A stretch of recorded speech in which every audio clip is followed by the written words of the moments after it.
जळगाव शहरातील डम्पिंग ग्राउंडच्या संथ गतीने सुरू असलेल्या कामावर उपमहापौर यांच्यासह लोकप्रतिनिधींनी तीव्र नाराजी व्यक्त केली आहे. पुण्यातील मोशी येथील दुर्घटनेची पुनरावृत्ती जळगावात होऊ नये यासाठी तातडीने कामाचा वेग वाढवण्याचे आदेश प्रशासनाला देण्यात आले आहेत. जळगाव शहरातील डम्पिंग ग्राउंडची आज उपमहापौर मनोज चौधरी, स्थायी समिती सभापती डॉक्टर चंद्रशेखर पाटील, नगरसेविका जयश्री पाटील आणि सामाजिक कार्यकर्ते गजानन मामा देशमुख यांनी प्रत्यक्ष पाहणी केली. यावेळी डम्पिंग ग्राउंडवरील काम अत्यंत संथ गतीने सुरू असल्याबद्दल नाराजी व्यक्त करत प्रशासन आणि ठेकेदाराला तातडीने काम पूर्ण करण्याचे कडक निर्देश देण्यात आले. पुण्यातील मोशी डम्पिंग ग्राउंड दुर्घटनेचा संदर्भ देत जळगावात अशी घटना घडू नये यासाठी सर्व सुरक्षा उपाययोजना तातडीने राबवण्याच्या सूचना देण्यात आल्या.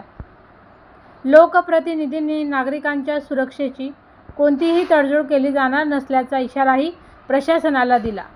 डम्पिंग ग्राउंडवरील वारंवार लागणाऱ्या आगीमुळे निर्माण होणारा विषारी धूर आणि प्रदूषणामुळे परिसरातील नागरिकांच्या आरोग्यावर गंभीर परिणाम होत असल्याचा मुद्दाही यावेळी उपस्थित करण्यात आला.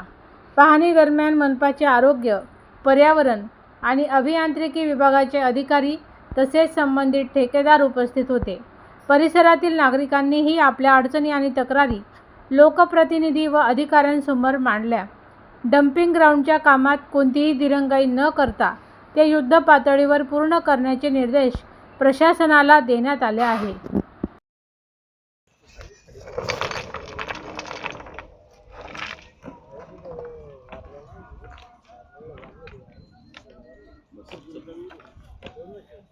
मोशी येथील घटनेनंतर या ठिकाणी तुम्ही जळगावच्या कचरा डेपोची पाहणी केली आहे.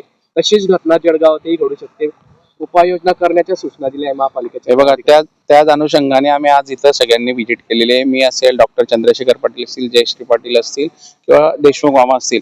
आम्ही जी दुर्घटना पुण्याला झाली ती इथं झाली नाही पाहिजे म्हणून आम्ही प्रशासकाला आणि या ज्या मक्तेदाराला आम्ही सूचना केल्या आहेत की ह्या कामाची जी सुरुवात आपण केलेली आहे ते काम अजूनही स्लो पद्धतीने चाललंय. पण आपले नवीन आलेले आयुक्त साहेब असतील, त्यांनी तात्काळ जेव्हा पहिल्यांदा चार्ज घेतला तर दुसऱ्या ते तिसऱ्या दिवशी आपल्या ह्या डम्पिंग हाऊसला व्हिजिट केली आणि त्या कामाची सुरुवात चांगल्या पद्धतीने सुरुवात झालेली आहे. आणि निश्चित मला खात्री आहे की 6 महिन्याच्या आत आम्ही हे प्रोजेक्ट तुम्हाला उभं करून दाखवू. मोशी सारखी घटना जळगावातही घडू शकते का वेळीच उपाययोजनेने झाल्या तर?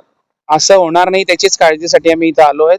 आज आपण बघितलं असेल तर आम्ही सगळ्या ज्या काही कर्मचारी आहेत, जिथे काम करणारे काही मजूर आहेत, त्यांना सूचना केल्या आहेत की आपण सांभाळून काम करा.